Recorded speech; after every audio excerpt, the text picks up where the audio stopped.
Time and time again, we see small businesses, indie businesses, show up on the scene with nothing but a suitcase and a dream.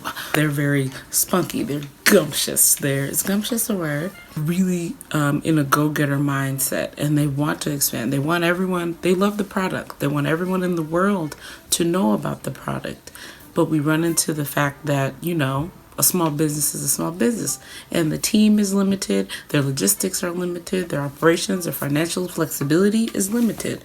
So they reach out at a certain point, or somebody reaches out to them as their notoriety grows, as their footprint grows. They find a reason to expand. They find a reason to want to enter different markets, maybe internationally or maybe demographic-wise, locally. After that starts is where we start to see things fall apart. The bankruptcy of Pat McGrath made me start to think about this. You got the juice now, man.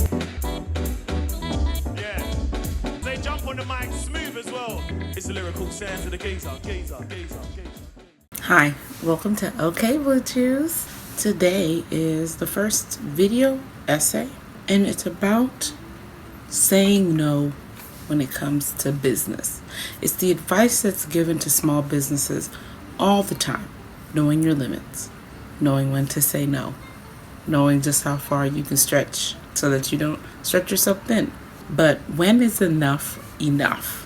When do we realize that it's okay to not expand? Is that the biggest problem? The taboo that not expanding is equal to death. No growth is akin to death in business. That is a very common phrase. Is that what's actually killing the quality of business? This ever wanting reach, this need for constant scaling upward and outward, honestly. And it's just at a point where at some point do we recognize that the problem isn't that you don't have the resources to be big enough, but the problem is that maybe you don't have to be so big. Let's talk about it. You got the juice now, man.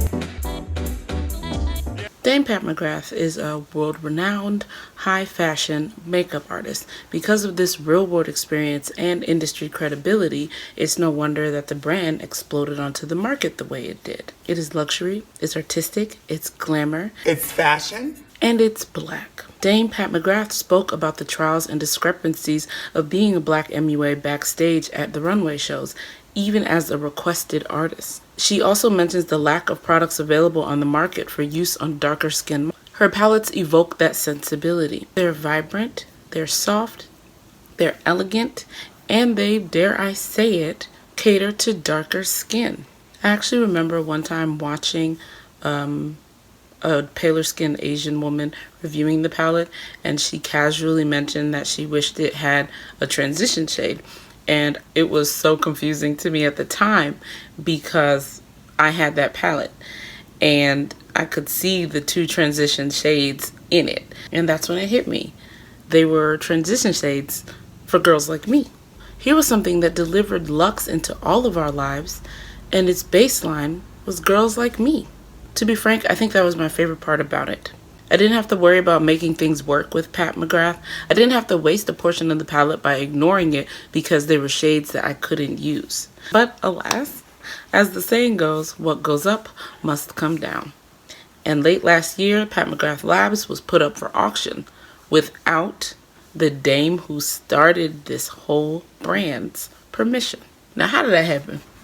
How did that happen, you ask? Well, why is it up for auction? Well, this is the same brand that would sell an eyeshadow palette out within minutes at $125 a pop. Some people say it was that very price point that did them in. But in that case, I would like to direct your attention to Guerlain Quads, the Sicily Paris palettes, the Clé de Peau, how do you say this? Clé de Peau, the Charlotte Tilbury palettes, the YSL and Dior quads. Need I go on? It's a luxury brand. The price point is not the issue. So what is? Some have speculated that it was because the creative direction of the company was declining. But that is a subjective take because utilization, preference, and perceived value all play a part in what we see and how we feel about it. People didn't like the constant pink and browns in the palettes. I did, although I understood where the complaint was coming from. And I think the color schemes began to come from a place of pressure rather than creativity. With the sales stabilizing and the company debt growing, there was more pressure from private investors, my guess, to push out surefire products instead of releasing the more innovative products with which Pat McGrath Labs had made their name. Also, for the people in the back, I'd like to point out companies like Tarte, Urban Decay, Natasha Denona, Kevin Aucoin, ABH, all release the same 6 warm beiges with a pop of color every palette, and they still sell. Everyone doesn't need to buy everything just because you like a brand. A release can go unpurchased by some and still be wanted by some. So creativity is not the issue. If that's the case, was it the perceived need for growth that hurt Pat McGrath Labs? Did she fly too close to the sun by not realizing that she was already among the clouds and didn't need to go any further? Did the expansion of her demographic from makeup artists and true enthusiasts and collectors to the everyday person and makeup beginner in Sephora tank the reputation? Maybe. When you try to expand a market, you risk falling on people who don't understand or appreciate what something was made to be. It becomes an age-old sales push to people who didn't want it in the first place, but feel like they have to buy it or they're missing out. The peer pressure turns into resentment.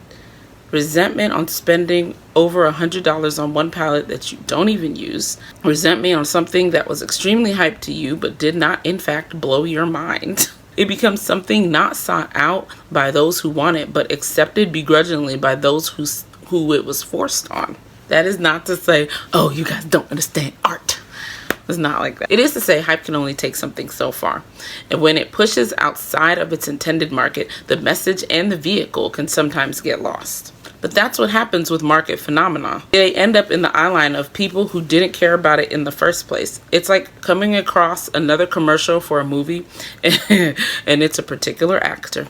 And you've seen that actor everywhere in almost everything, in commercials, in TV shows, on the train, on the bus, everywhere, on your favorite podcast. And you finally tell yourself, damn, this person is everywhere.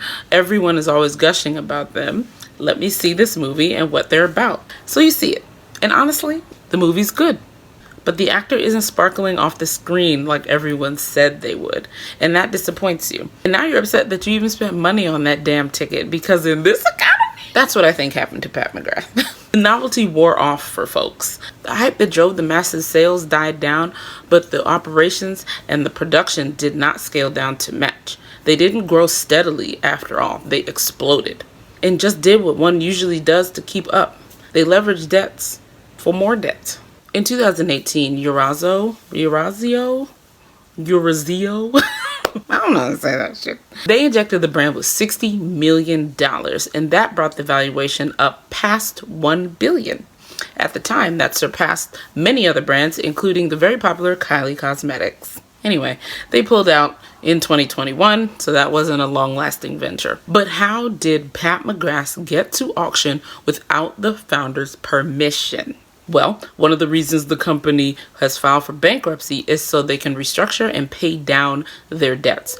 So when you say restructure, we mean they want to restructure their capital structure. A business capital structure is crucial to reassess and reevaluate at every stage of a company's life, depending on the goals it has. Capital structure is, in the shortest terms I can think of, the way the company has designed the cash flow to and from. It's what the company uses for leverage or spending money for maintenance, expansion, operations, you name it. It's exactly what it sounds like. Capital, equity, assets, leverage, debts, structure, a foundation, a plan, a format. Without proper capital structure fitting to the organization, you have issues like Pat McGrath Labs is purported to be having, with debt outweighing the company equity to the point beyond leverage and into risky territory. It can drive loan interest rates up and business credit scores down when that happens. One owner of a Pat McGrath debt is GDA PMG Funding. They claim that Pat McGrath Labs owned them over $40 million, while Pat McGrath Labs alleges that it's only $17.5 million in outstanding in loan advances that they owe. Either way, they both signed an agreement that GDA would lend $10 million at a lower interest rate to help settle outstanding obligations. However, Dame Pat McGrath stated that over the last months of 2025, they acted on terms of the lender instead of thinking of the brand's future. That they signed over more and more control of Pat McGrath Labs' revenue with a bank account set up by GDA to receive the redirected payouts from all sales and payments to other parties.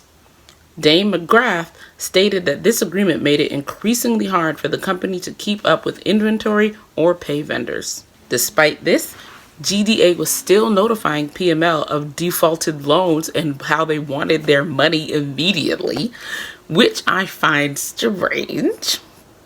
And then they did the unthinkable. They listed Pat McGrath Labs for auction. The part I found terrifying was that they listed not just the physical assets, but the trademark, the logo, intellectual property, her trademarks, everything. They wanted to liquidate. It was a everything must go sale, girl. So that's how we got here. Debts climbed out of control, morphing into a power struggle, and bam, you get Chapter 11 bankruptcy. Ta-da. Tell me, do you think Pat McGrath Labs can make it out of this dark place? I hope so. I love the brand, and I think it filled a much needed space in beauty and personally in my beauty collection. But that's just me. You got the juice now, man. Yeah. They jump on the mic smooth as well. It's a lyrical sound to the geezer. So yeah, with that information about Pat McGrath's bankruptcy, my question is, can it come back from this in a more sustainable way? I think it can. The fact that I think she can restructure, the company can restructure and become something more sustainable, but given the model of how business goes this day and age, back to my point where everyone is obsessed with never-ending growth, that she could kind of just plateau and remain a lucrative brand, a lucrative, relevant, creative, innovative brand. I know a lot of people are also concerned that her creative vision is elsewhere because she teamed up with Louis Vuitton, but a creative can create more than one thing at the same time. Just because she's the creative director over there for their new makeup, I think it's Le Beaute, doesn't mean that she won't be able to focus on any creative direction at her own house brand. They have two different themes. They have two different concepts. There's two different, basically two different flavors of the two different houses. They're two different houses. So I don't think that whatever she's doing with Louis Vuitton, I don't think whatever she's doing at Le Beaute is going to is going to affect Pat McGrath Labs, because they have two different visions, two different concepts, two different missions, And that's another thing. Do you all think that when a business gets to a certain height, for it to scale down and perhaps become not necessarily a small business, but with all the internal chaos and layoffs and stuff, is it possible to just become a very mid-sized to a small business? I don't think it's bad for a company to not be the biggest company in the world. Everyone doesn't have to be everywhere all the time. That leaves room for other things. It also leaves more room for the brand to be creative again, because it's not just a push to keep these sales numbers growing. That can happen organically, obviously. I don't know. I don't have a succinct saying to wrap it all up, but hopefully you get what I'm saying. And I hope they can come back from this. I am rooting for you, Pat McGrath. Thanks for watching. Bye. You got the juice now, man. Yeah. They jump on the mic smooth as well. It's a lyrical sound to the geezer.